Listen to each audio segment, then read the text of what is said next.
এখন বাজে রাত 2:30। আর দেখো স্বপ্ন দেখছে আমার চিনি। পাশে যে সুজিকে দেখো, মনে হচ্ছে ওই সব থেকে ছোট। ওই দেখো, ও একদম গুটিসুটি হয়ে শুয়ে আছে।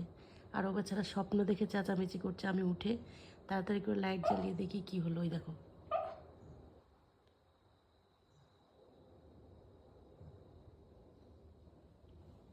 স্বপ্ন দেখে চেঁচাচ্ছে।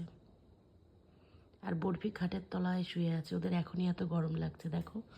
আমি ওই দেখো এসি চালিয়ে দিয়েছি 30-এ। ওদের এখনই এত গরম লাগছে। আর ওটাকে দেখো, মনে হচ্ছে ছোট পুচকি। আমার সবচাইতে পুচকি ওই যে সুজি। তো দেখেছো কিভাবে লক্ষ্য রাখতে হয় আমার ওদের।